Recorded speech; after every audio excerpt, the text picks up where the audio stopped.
guys, andito na naman po tayo at mag-share na naman po ako ng panibagong recipe sa araw na ito. Ipapakita ko po sa inyo kung paano gumawa ng Chinese cabbage roll. Kulo na yung ating tubig. Ngayon, ilalagay na natin tong cabbage na ito. Kaya, let's go! Okay, lagay na natin yung cabbage. Lagay na natin siya. Lang na bili ko. Ayan. Kulan muna natin siya. Pagpakulo nito hindi masyadong kulong-kulo ha, ay hindi masyadong ano siya kasi ma-over naman. Ayan, hahangoy na natin siya. Yung tamang ano lang siya, kailangan lumambot lang. Kasi nakapagdalawang salang tayo. Balik ta rin lang natin. Ganito lang kasimple ang paggagawa ng recipe ng Chinese cabbage roll. Ayan. Malamig na tubig guys ha. Kasi para hindi siya ano agad, kailangan may tubig. Kung maaari, pag napakuluan na siya, idiretso nyo sa lababo para malagyan siya ng tubig na malamig. Yan. Idiretso mo na agad para hindi siya masira. Chinese cabbage roll. Ito ay chicken. Titimpla na natin. Salt. Asukal na malapit. Siyempre hindi mawawala yung spring onion natin. Carrots. Hindi mawawala rin yan. Siyempre ang ginger, hindi na mawawala rin yan. Pusin na natin. Black pepper powder. Ayan. Siyempre oyster sauce. Ang oyster sauce. Tapos itlog. Isang pirasong itlog. Ayan. Siyempre halo-haloin lang natin yan guys. Siyempre guys, hindi mawawala dyan yung crab stick. Mamaya i-ano natin yung pagbalot. Siyempre, lagyan natin ng cornstarch. Siyempre, haloin lang natin. Guys, yan oh. Ganda na. Guys, umpisa na natin pagbalot. Ako ng kamay ko ha.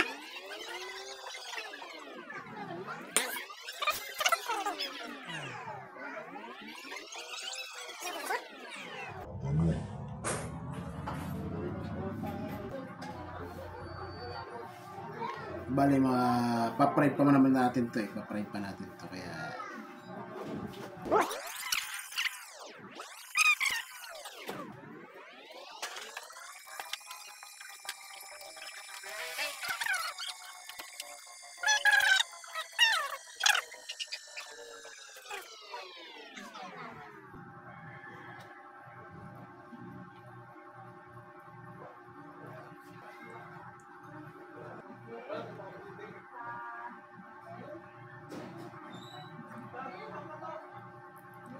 balot ulit.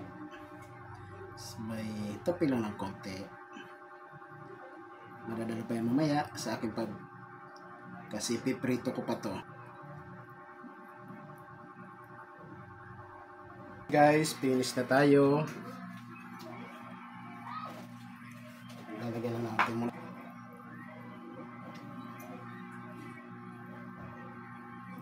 Para nalagyan siya ting.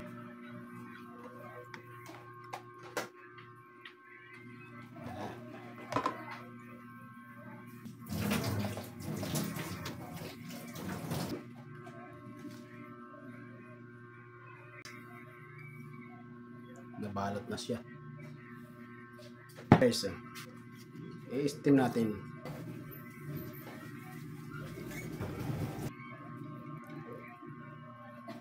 Okay guys, finish na. Ayan, i-steam na natin. Ayan. Guys, ito na yung in-steam ko. Hindi ko na binidyo kanina doon sa labas kasi in-steam natin na Chinese cabbage. Ito na linabasan niya. Wow. Ah. Ganda. Okay guys, lalagay na naman natin ito sa plato. Yan. Ang bilis niya ng luto, 5 minutes lang. Kailangan tanggalin mo na siya sa steaman.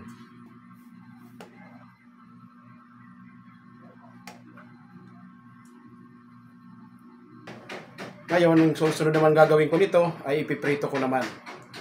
Panoorin nyo kung paano ko ito ipiprito, kung ano pang procedure gagawin ko dito. Yan guys. Tara, let's go! Tayo ng dalawang itlog. Bati tayo ng dalawang itlog. Alam guys kung bakit malabnaw itong itlog na ito. Para makatipid, lagyan ko tubig. Kung gusto nyo lang makatipid. Pero ako kasi tinipid ko lang siya, kaya ilagyan ko ng tubig. Pero lalagyan ko rin pa rin siya ng cornstarch.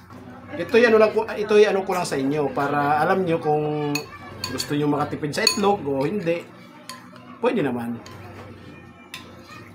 Kung gusto nyo ano talagang itlog, dito natin siya ipapagulong sa breadcrumbs.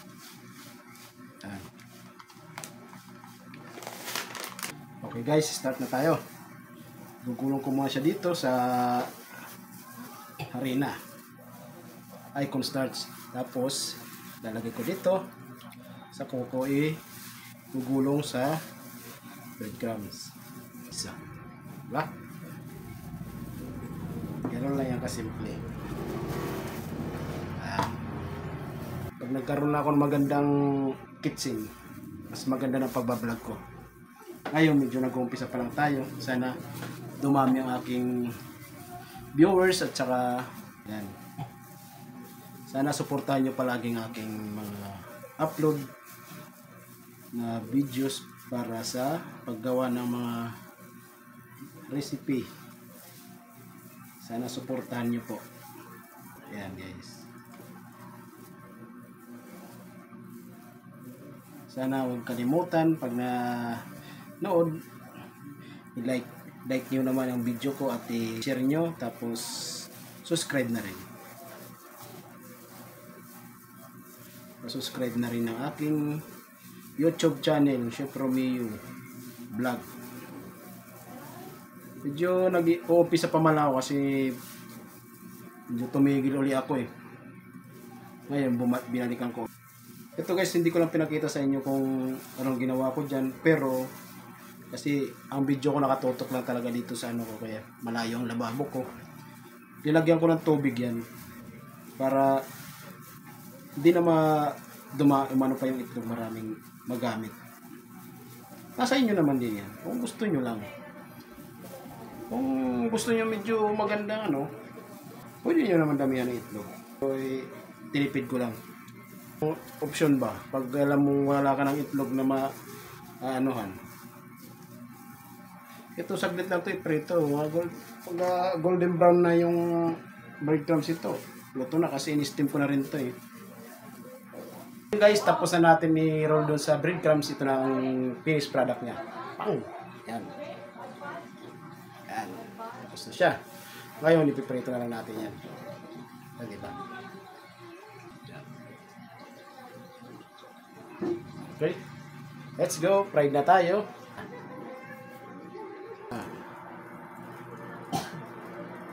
Kaya guys, so hindi ko na ipakita yung paglapag, pero pag nagano kayo nito, huwag masyadong maita mantika kasi una-una sunog agad tong lulutuin nyo. Di baling medyo malamig ang mantika, hindi siya madaling masunog. Golden brown yan habang pait na mantika niya. Ito na guys. Diba? Kung siya ay mainitang mantika na ilinagay mo, wala na. Sunog na siya. Ito, mas maganda kasi naalalay lang yung ano mo. Habang tumatagal yan, dahan-dahan lang yung pag golden brown ng kanyang breadcrumbs. Hindi siya maitim.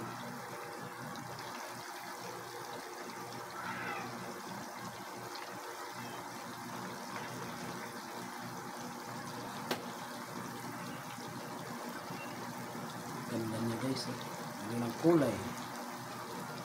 Diba? Na guys, ngayon babalik rin naman natin siya. Yan. Diba? Hindi siya agad-agad na itim. Ganyan lang ang kulay niya. Yan.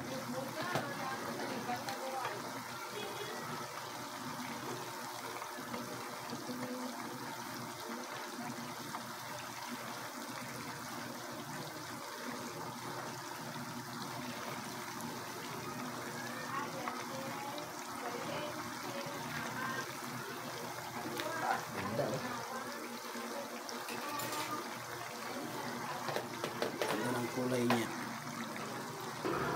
Ano guys? Ganda ng kulay, di ba? Mamaya hangoy na natin yan. Ganyan ng kulay.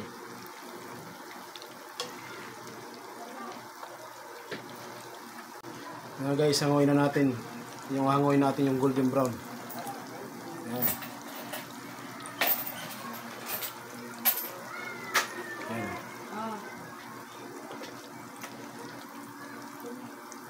Ganda.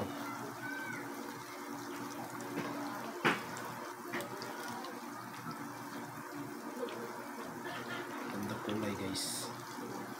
Ang kulay yan. Crispy siya.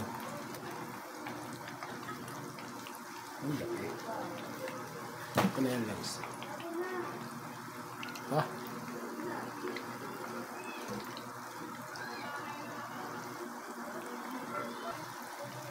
Okay. Tanggalin na natin siya. Kasi crispy na.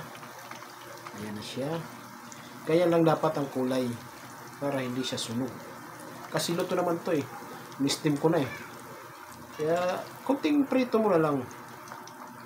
Ayan. Cabbage roll. Guys, andito na ngayon ang ating finished product ng ating Chinese cabbage roll. Ayan. Ang ganda niya. Napakaganda, napakasarap.